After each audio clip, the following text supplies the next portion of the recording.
Я оказалась в Англии, 1299 год. Вон там, в том доме, женщина по имени Матильда рожает уже 3-й день. Посмотрите вокруг. Грязь, дым, холод, вода из ведра. В таких условиях женщина должна родить и выжить. Я подхожу к дому. Внутри нет врача, нет чистой палаты, нет кнопки вызова медсестры. Только повитухи, солома и страх. За этой дверью сейчас решается жизнь Матильды. Ее ребенок может родиться, а может не выжить ни она, ни он. Я дальше не пойду с камерой. С этого момента историю Матильды расскажет голос за кадром. Мы увидим, почему для средневековой женщины роды могли стать последним днем жизни.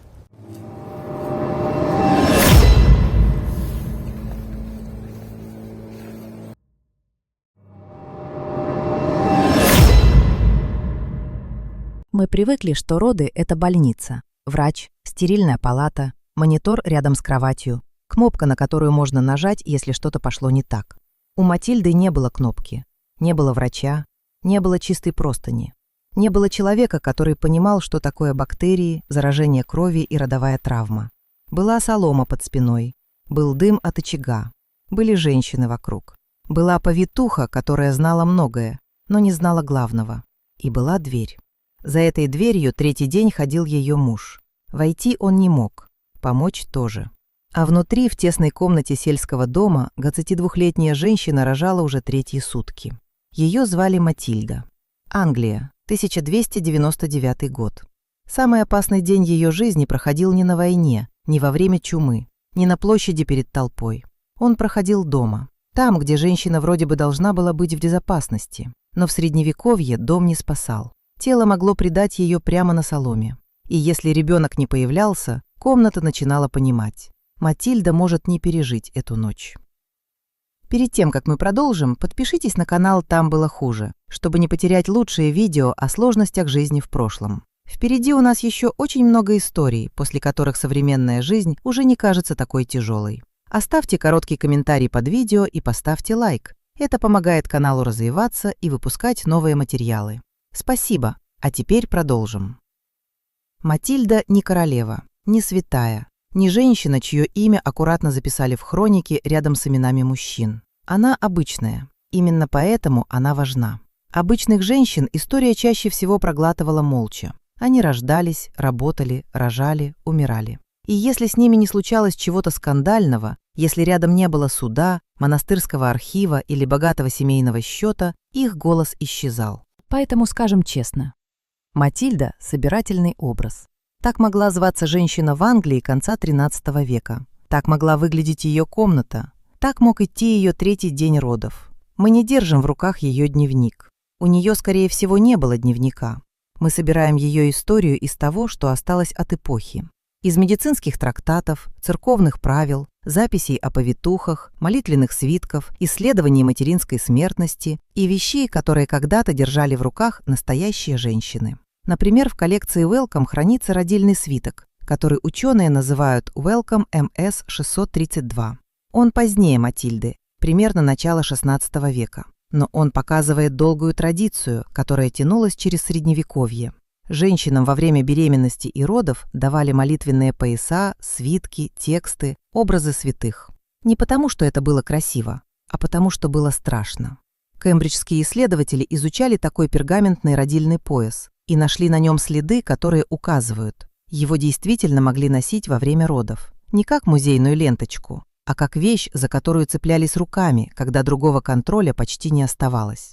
Представьте это. Не больница, не план родов, не обезболивание, а полоска пергамента с молитвой. Женщина привязывает ее к телу и верит, что хотя бы это поможет. Матильда могла не видеть именно такой свиток. Она бедная сельская женщина, но сама логика ей понятна. Если тело уже не слушается, если ребенок не идет, если повитуха смотрит слишком серьезно, остается Бог. Остается святая Маргарита, к которой обращались при родах. Остаются молитвы. Остаются руки других женщин. И остается надежда, которая на самом деле очень похожа на страх. Беременность для Матильды началась не с открытки, не с мягкого объявления семье, не с красивой фразы «у нас будет ребенок». В ее мире женщина могла понять, что беременна по задержке месячных, По изменениям тела, по слабости, по тошноте, по взглядам других женщин, которые замечали все раньше, чем мужчины. И с этого момента радость шла рядом с тревогой. Ребенок нужен. Ребенок – это продолжение семьи. Ребенок – это помощь в будущем, если он выживет. Ребенок – это надежда. Но беременность – это еще и отсчет. До дня, когда тело окажется на краю. Матильда могла хотеть этого ребенка и одновременно бояться. Здесь нет противоречия. Женщины и сегодня могут ждать ребенка и бояться родов. Разница в том, что сегодня страх держат врачи, анализы, УЗИ, операционные, антибиотики, переливание крови, стерильные инструменты. У Матильды этого нет. У нее есть опыт других женщин. Она уже видела роды. Может быть, носила воду для соседки. Может быть, слышала крики через стену. Может быть, потом видела, как женщины выходили из дома бледные и тихие. Иногда с ребенком, иногда без. Иногда никто не объяснял детям, что случилось. Просто на следующий день во дворе становилось тише. В таких деревнях новости не надо было объявлять, все и так знали. Если женщина умерла в родах, это не превращалось в сенсацию на весь мир. Это становилось тяжелым фактом для соседей, семьи и детей, которые оставались без матери. И вот Матильда беременна. Она молится, работает, ходит тяжелее, спит хуже. Ей могут советовать, что есть, чего не есть, когда отдыхать, когда двигаться. Советы противоречат друг другу. Слишком много работы – плохо.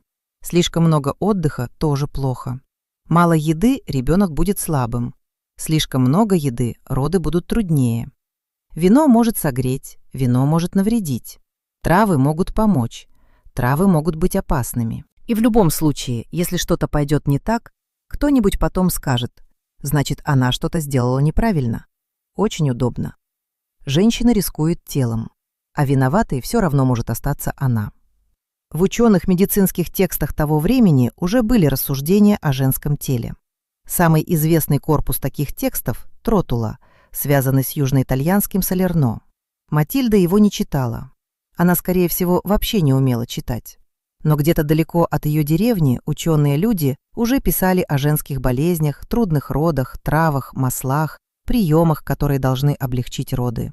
Звучит обнадеживающе. Пока не вспоминаешь, что знание на бумаге не превращается автоматически в помощь в бедной комнате. Между трактатом и Матильдой лежит целый мир. Латынь, деньги, образование, сословие, дорога. Мужчины-врачи, которым женские роды часто казались грязным, низким и слишком телесным делом.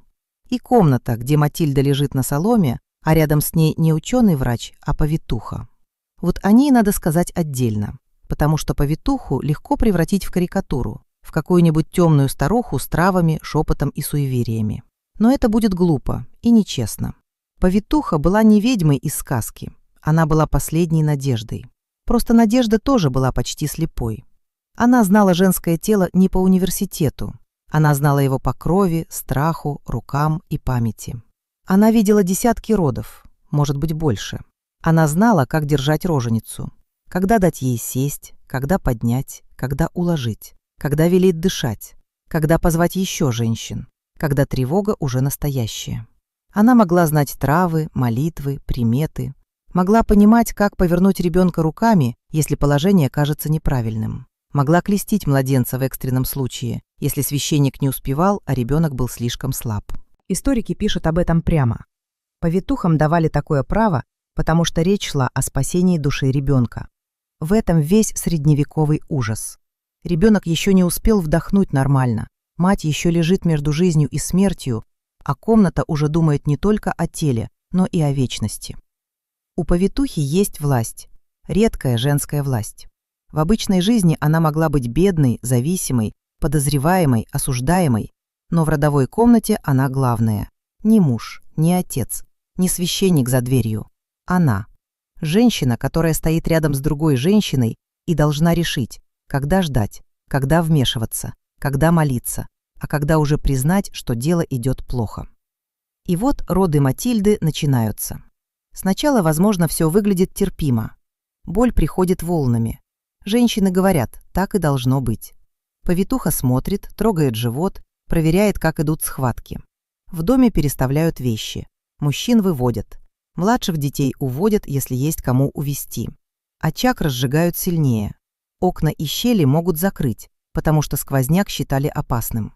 Сейчас мы скажем: душно, дымно, нехорошо. Тогда могли думать: надо сохранить тепло, надо не пустить холод, надо закрыть комнату от лишнего.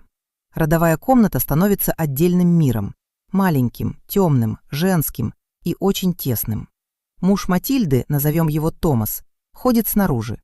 Не потому, что ему все равно, наоборот, он может бояться, может молиться, может злиться от бессилия, может слушать каждый звук и пытаться понять, хороший это крик или плохой. Но войти он не может. И даже если бы вошел, что бы он сделал? У него нет инструмента, который спасет. Нет знания, нет власти над тем, что происходит внутри тела жены. Мужчина, который в обычной жизни мог распоряжаться домом, землей, животными, деньгами и женой, вдруг оказывается за дверью. А внутри решают женщины. И это, пожалуй, один из самых странных моментов Средневековья. Женщина почти всю жизнь под чужой властью, но когда она рожает, мир на время отступает. Остается только женская комната. Только цена этого пространства страшная. Матильда лежит, сидит, встает, снова садится. В Средневековье роженица часто могла быть не на спине, как мы привыкли видеть в современных больничных сценах, а сидеть на родильном стуле или принимать положение, где помогает сила тяжести. В этом было больше смысла, чем нам иногда кажется. Не все прошлое было тупым, не все старое было неправильным. Но даже правильная поза не спасает, если ребенок не идет. Первый день проходит. Женщины еще держатся, говорят уверенно, подбадривают. Кто-то поправляет ткань, кто-то приносит воду, кто-то шепчет молитву. Кто-то говорит Матильде, что надо потерпеть. Слово «терпи» вообще могло быть главным лекарством для женщины прошлого. Терпи боль, терпи страх, терпи мужа, терпи работу, терпи роды, терпи жизнь. Первую ночь Матильда еще может верить, что скоро все закончится. К утру лицо меняется, она устала. Боль уже не событие. Боль стала комнатой, в которой она живет. День и ночь путаются. Она слышит голоса, но не всегда понимает слова. Огонь трещит, дым ест глаза, солома под ней уже не кажется мягкой. Ткань влажная, руки женщин горячие. Кто-то протирает ей лицо, кто-то держит за плечи. Повитуха делает вид, что все под контролем, но другие женщины видят ее глаза. Они умеют читать такие глаза. Слишком долгая пауза, слишком тихий шепот, слишком короткий ответ. Так страх входит в комнату. Не криком, а молчанием. Второй день родов – это уже не ожидание ребенка, это ожидание исхода. Матильда слабеет, ей могут давать пить, могут предлагать травы, могут менять положение, могут просить ее пройтись, если она еще может, могут снова усадить, могут растереть тело маслом. В Тротуле и похожих медицинских текстах встречаются советы для трудных родов. Ванны с травами, масла, растирание, движение, напитки. Звучит почти заботливо. И иногда, наверное, помогало. Тепло могло расслабить, масло могло облегчить, поза могла изменить ход родов. Опытная повитуха могла спасти мать ребенка не хуже, чем позволяла эпоха. Но у всех этих средств был потолок. Если началось внутреннее кровотечение, они не знали, как его остановить надежно. Если пошло заражение, они не знали про бактерии. Если ребенок стоял неправильно, вариантов было мало. Если тело женщины истощено с детства, если таз узкий, если силы уходят, молитва могла поддержать. Но не заменить медицину, которой еще не существовало. Третий день. Вот здесь история становится тяжелой. Третий день родов – это уже не просто долго. Это значит, что комната живет на пределе. Женщины устали почти так же, как и Матильда, только им нельзя развалиться. Повитуха не спит нормально. Томас за дверью уже не ходит ровно. Он садится, встает, молится, снова садится. Может быть, выходит во двор, чтобы не слышать. И возвращается, потому что не слышать еще страшнее. Дом как будто перестает быть домом. Не готовят нормально, не разговаривают громко, не смеются. Даже животные за стеной кажутся чужими. Все ждут одного звука – крика ребенка. Или той тишины, после которой уже ничего не надо спрашивать. Матильда не думает красивыми словами. Она не думает «я женщина средневековья, и моя судьба трагична». Нет, она думает коротко. Больно, жарко, воды, не могу. Где ребенок? Господи, еще. Нет, только тело, только страх, только следующий вдох. В какой-то момент ей может казаться, что она уже умирает. И самое страшное, она может быть права. Но мы не будем врать зрителю. Не каждая женщина в Средневековье умирала в родах. Это популярная страшилка, которая звучит эффектно, но плохо выдерживает проверку. Современные историки и демографы спорят с завышенными цифрами. Они показывают, большинство женщин все-таки переживали роды.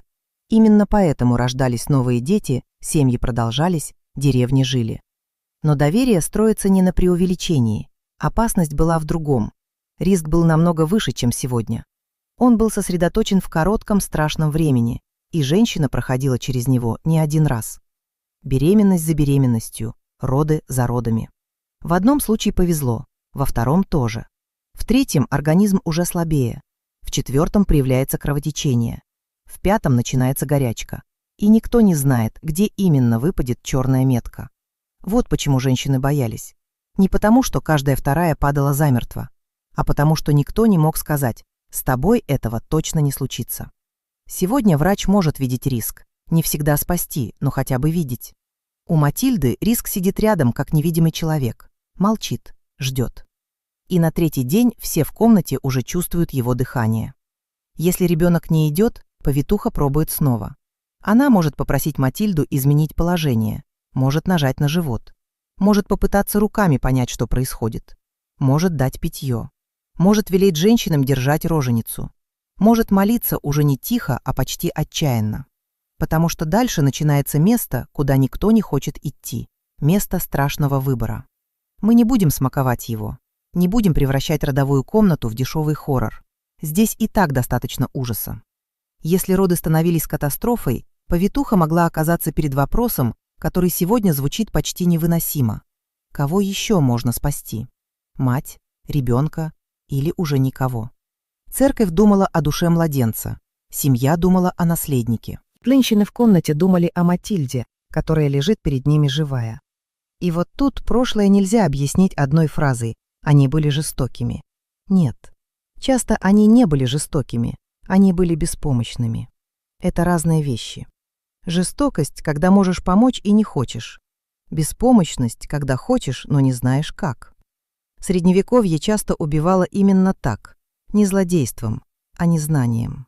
Ни одна женщина в этой комнате не хочет смерти Матильды, ни одна не хочет смерти ребенка.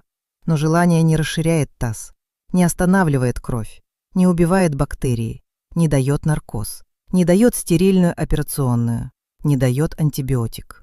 Желание просто стоит рядом и смотрит, как человек мучается.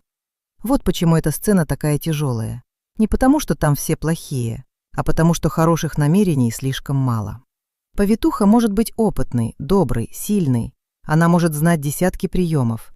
Она может помнить все роды в этой деревне за последние 20 лет. Но у нее нет того, что сегодня кажется базой. Она не может увидеть внутреннюю проблему. Не может вызвать хирурга с нормальной подготовкой. Не может сделать безопасное кесарево сечение живой женщине в современном смысле. В Средневековье кесарево сечение знали как идею, но обычно оно связано с ситуациями, когда мать уже умирала или умерла, а ребенка еще пытались извлечь и клестить. Для живой женщины это было почти не спасение, а смертный приговор. Без обезболивания, без стерильности, без нормального контроля кровотечения, без знания, как вести внутреннюю рану. Поэтому у Матильды нет красивого медицинского выхода. Есть только комната, женщины, молитвы и тело, которое либо выдержит, либо нет. Иногда история любит героев, но в родовой комнате героизм выглядит скучно. Не падать, дышать, еще раз. Не потерять сознание, снова, снова, еще немного. Матильда уже не знает, сколько она кричала. Голос может сорваться, боль может стать тупой, она может вдруг замолчать. И это пугает женщин сильнее крика, потому что крик значит, силы еще есть. Тишина может означать, что тело уходит. Повитуха наклоняется к ней, говорит ей имя. «Матильда, слышишь? Матильда, не уходи». Ее держит. Может быть, кто-то плачет. Может быть, мать Матильды, если она рядом, уже не молится словами, а просто шевелит губами. И тут, наконец, происходит то, чего ждали 3 суток. Ребенок появляется на свет. Сначала все смотрят не на Матильду, на ребенка. Дышит, кричит, живой. Это страшная секунда. Потом звук. Слабый, хриплый, но звук. Ребенок жив. В комнате будто ломается невидимая доска. Женщины выдыхают. Кто-то смеется от истощения, кто-то крестится. Кто-то говорит «девочка». И вот здесь современный зритель может решить. Все, история закончилась. Матильда выжила, ребенок жив. Можно ставить точку. Нет. В Средневековье роды не заканчивались рождением ребенка. Иногда самое страшное начиналось после. Тело Матильды не механизм, который вернулся в прежнее состояние. Оно ранено, ослаблено, измучено. Матка после родов — открытая внутренняя рана, только люди той эпохи не называли это так. Они не знали про бактерии, не знали про микробы, не понимали, что руки, ткань, вода, инструменты и даже помощь могут занести внутрь смерть. Повитуха могла быть старательной, даже слишком старательной. Она могла проверять, трогать, поправлять, убирать, прикладывать травы, делать то, что считала нужным. А с нашей сегодняшней точки зрения, часть этой помощи могла повышать риск заражения. Вот в чем жестокая ирония. Человек помогает и делает хуже. Не потому, что плохой, потому что не знает. Знание о чистых руках как о спасении придет намного позже. В XIX веке врач Игнат Земельвейс заметит связь между грязными руками врачей и родильной горячкой. Он заставит мыть руки хлорированной известью. Смертность в его клинике резко снизится. Но до этого момента еще больше 500 лет. 500 лет. Для Матильды это не потом, это никогда. Она не доживет до этого знания. Ее дочь не доживет, внучка тоже. Поколения женщин будут рожать в комнатах, где все могут искренне хотеть спасти мать, но не понимать, что именно убивает ее через 2 или 3 дня после родов. Сначала Матильда может выглядеть лучше. Она жива, ей дают ребенка. Мужу за дверью говорят, что все закончилось. Томас входит, стоит неловко. Может быть, он хочет обнять жену, но не знает, можно ли. Может быть, смотрит на ребенка и пытается понять, радоваться ли, если это девочка. Может быть, просто смотрит на Матильду, бледную, мокрую, уменьшившуюся.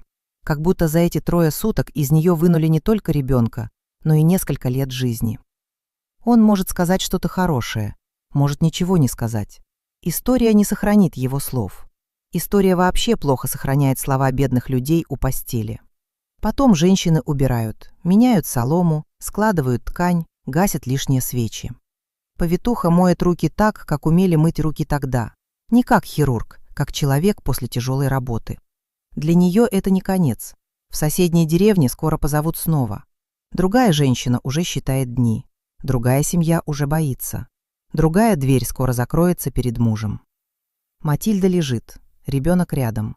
Ей бы спать, но ребенок может плакать. Его надо кормить, его надо согреть. Его надо крестить, если он слабый, и все боятся, что не доживет. В ее мире духовный страх идет рядом с физическим. Младенец должен войти в христианское сообщество. И мать тоже не просто вернулась. Ее возвращение к полной церковной и общественной жизни связано с особым послеродовым обрядом. Позже это будут называть чорчин – обрядом введения или благословения женщины после родов. Для разных мест и периодов детали различались, но сама идея важна. После родов женщина какое-то время будто находится между мирами. Она уже родила, но еще не совсем вернулась. И через несколько недель ее должны снова принять, благословить, отметить, что она пережила. Звучит мягко, пока не понимаешь обратную сторону. Если есть обряд возвращения, значит все знают, женщина могла не вернуться. Матильда пока не думает о 40 днях. Ей надо пережить ближайшую ночь, потом следующую, потом еще одну. Вот тут появляется родильная горячка. Сегодня мы сказали бы послеродовая инфекция, сепсис, осложнение после родов. Тогда это могло выглядеть так. Женщина вроде бы родила, выжила. Первые часы или первый день надежда есть. Потом жар, слабость, дрожь, боль в животе, запах, который женщины могли узнавать, но не понимать его причины, бред, тяжелое дыхание, глаза, которые смотрят уже не на комнату, а сквозь нее. И снова все те же средства. Травы, молитвы, тепло, растирание, советы, ожидание. Средневековый дом умел ждать смерть. Слишком хорошо умел. В нем не было иллюзии, что жизнь должна всегда побеждать. Дети умирали, женщины умирали, мужчины умирали. Зима уносила стариков, лихорадка уносила молодых. Но одно дело знать, что смерть рядом, другое — лежать и чувствовать, как она поднимается внутри собственного тела после того, как тебе уже сказали «ты выжила». Матильда может проснуться ночью от жара, попросить воды. Ее мать или соседка трогает лоб, слишком горячий. В комнате опять становится тихо. Не так, как во время родов. Иначе. Во время родов все еще боролись. Теперь начинают угадывать. Пройдет, не пройдет. Сил хватит, не хватит. Если жар отпускает, все называют это милостью. Если нет, дом снова закрывается. И ребенок, который только что родился, может остаться без матери. Вот почему в этой истории нельзя ставить точку на первом крике младенца. Роды — это не один момент, это коридор опасности. Войти в него легко, выйти уже как повезет. Но, допустим, Матильде повезло. Жар не забрал ее, кровотечение остановилось, ребенок сосет грудь. Повитуха уходит, соседки возвращаются к своим делам. Томас снова становится мужчиной дома, а не человеком за дверью. Жизнь начинает двигаться дальше. И вот здесь появляется другой вид боли. Не смертельный сразу, а долгой. Матильда жива, но тело не обязано быть целым. После трудных родов могли оставаться травмы. Боль при ходьбе, слабость, проблемы с мочеиспусканием, разрывы, опущение. То, что сегодня лечат, наблюдают, оперируют, восстанавливают, тогда часто просто становилось частью женщины. Не диагнозом, не поводом для бережного режима, а ее новой нормой. У нее может болеть тело, но ребенок плачет. У нее кружится голова, но надо есть, надо кормить, надо вставать. Надо когда-то снова выйти к работе. Дом не ставит жизнь на паузу только потому, что женщина чуть не умерла. Животные хотят есть, огонь надо поддерживать, воду надо носить, еду надо готовить, ткань надо стирать. Если у Матильды уже есть дети, они не перестают быть детьми. Если она бедная, никто не даст ей долгий отдых, как современной пациентке после тяжелых родов. Ей могут помочь. Женщины помогали друг другу, это важно. Соседка могла принести еду, мать могла взять младенца, повитуха могла заглянуть. Но помощь не отменяет устройство мира. Женщина должна вернуться. В ее мире выжить не значило восстановиться. Выжить значило снова стать нужной. Это очень грубая фраза, но она точная. Матильда нужна ребенку, нужна дому, нужна мужу, нужна хозяйству, нужна будущему. Ее тело не только ее тело, это кормилица, работница, жена, мать, ресурс семьи. Вот почему роды в Средневековье были не просто медицинским событием, они были проверкой, выдержит ли женщина свою общественную функцию. Звучит холодно, но там многое было холодным. Даже если у Матильды был любящий муж, даже если мать ее жалела, даже если повитуха молилась за нее искренне, система оставалась системой. Женщина должна рожать, ребенок должен выжить, дом должен продолжаться. Слишком много должна для тела, которое еще не перестало болеть. Проходит неделя, потом другая. Матильда учится снова жить внутри собственного тела. Она осторожно встает, долго сидит, кормит ребенка, слушает, как за окном идет обычная деревенская жизнь. Ей может казаться странным, что мир не остановился. Она 3 суток лежала у края смерти. А во дворе все так же грязь, так же дым, так же кто-то ругается, так же где-то смеются, так же надо думать о хлебе. Люди после тяжелых событий часто ждут, что мир станет другим, но мир редко делает им такой подарок. Через 40 дней, если Матильда достаточно восстановилась, она может идти к церкви. Не как победительница, не как героиня, а как женщина, которую возвращают в порядок. Представьте ее. Она бледная, одежда чистая, насколько это возможно, в руках свеча. Ребенок может быть рядом или на руках у другой женщины. Матильда идет не быстро, тело помнит. Каждый шаг напоминает, что выживание не равно легкости. У дверей церкви ее встречает обряд, благословение, молитва, возвращение. Для современного уха это может звучать красиво. Благодарность за спасение, признание ее труда, радость, что мать жива. И это тоже было. Но для нашего рассказа важна другая грань. Этот обряд существует потому, что роды были границей. Женщина уходила в родовую комнату, как в закрытый темный переход. Не все возвращались. Матильда вернулась. Свет свечи дрожит в руке. Священник произносит слова. Женщины смотрят. Кто-то вспоминает свои роды, кто-то еще беременна и молчит. Кто-то уже потеряла ребенка, кто-то потеряла сестру. В этой церкви каждая женщина понимает больше, чем скажет. Матильда стоит среди них, живая, с ребенком, с телом, которое еще болит, с будущим, которое не стало безопасным. Потому что вот финальный удар этой истории. Она может пройти через это снова, не однажды в абстрактном будущем, а вполне реально. Через год, через 2, когда тело еще не забыло, когда страх еще сидит где-то внутри, когда она уже знает, что значит 3-й день родов, и все равно новая беременность может прийти. У нее нет надежной контрацепции, нет права спокойно решить, с меня хватит. Нет современной медицинской карты, где врач напишет «высокий риск» и будет вести ее иначе. Нет возможности сказать обществу «я чуть не умерла, поэтому больше не буду». Может быть, она скажет это Томасу, тихо, ночью. Может быть, он услышит, а может быть, нет.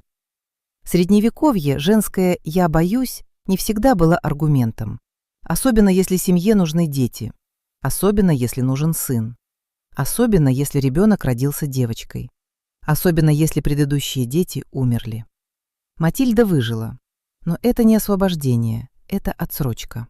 Именно поэтому история родов в прошлом так цепляет. Не потому, что там можно напугать зрителя кровью. Кровь – самый дешевый способ. Нам он не нужен. Страшнее другое – обычность. Роды были частью жизни. Женщины шли в эту комнату снова и снова, и рядом с ними стояли другие женщины, которые уже знали, что может случиться, но все равно говорили «дыши». Что еще им оставалось? Они не были слабее нас. Может быть, во многом они были крепче, но сила не заменяет знания. Сила не отменяет инфекцию. Сила не расширяет возможности эпохи. Сила помогает выдержать, но не гарантирует спасение. И вот Матильда возвращается из церкви. Она держит свечу или уже отдала ее. Дома ребенок, очаг, дым, солома, ткань, работа. Томас. Молчание. Повитуха, которая когда-нибудь снова войдет в этот дом. Все вроде бы закончилось. Но на самом деле жизнь просто закрыла одну страшную страницу и оставила книгу открытой. Матильда будет кормить ребенка, если молока хватит. Будет вставать ночами, если ребенок плачет. Будет работать, если сможет. Будет делать вид, что силы вернулись раньше, чем они на самом деле вернулись. Будет слушать, как женщины обсуждают чужие роды. Будет вздрагивать от чужого крика за стеной, потому что тело помнит. И однажды, возможно, почувствует знакомую задержку, знакомую тяжесть, знакомый страх. Тогда она поймет. Все может повториться. Вот что в этой истории самое страшное. Не только то, что Матильда могла умереть, а то, что она могла выжить и пройти через это снова. Мы часто говорим материнство и представляем нежность, руки младенца, тепло, запах молока, тихую радость. Для женщины Средневековья все это тоже могло быть. Не надо отнимать у нее любовь. Она могла любить ребенка так же сильно, как любит сейчас. Могла плакать от облегчения. Могла прижимать младенца к себе и чувствовать, что он стоит всего пережитого. Но рядом с нежностью стояла другая правда. Материнство начиналось с вопроса, переживет ли она собственное тело. И никто не мог ответить заранее. Ни повитуха, ни муж, ни священник, ни молитвенный свиток, ни трава, ни опыт соседки, ни сама Матильда. Только ночь, только комната, только тело, только случай. Мы живем в мире, где роды все еще могут быть опасными. И это важно помнить. Современная медицина не делает женщину бессмертной, но она дала то, чего у Матильды не было.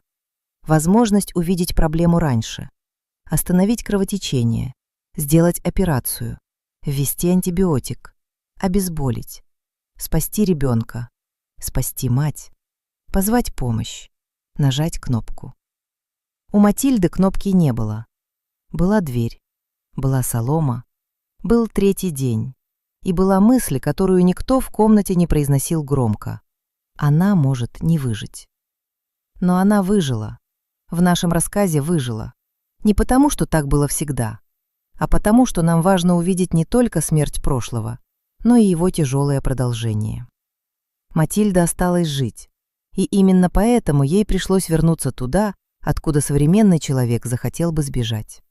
К работе, к страху, к долгу, к ребенку, к мужу, к следующему дню, к возможности новых родов. Так выглядело выживание в 1299 году. Не как победа, не как счастливый финал, а как короткий вдох перед тем, как снова надо вставать. Вот почему там было хуже.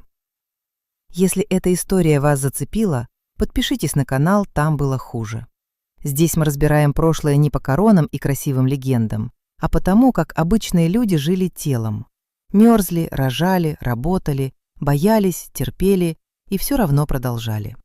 Поставьте лайк, напишите в комментариях, о какой женской судьбе прошлого рассказать дальше. И не теряйте канал. Впереди будет еще много историй, после которых привычная жизнь смотрится совсем иначе.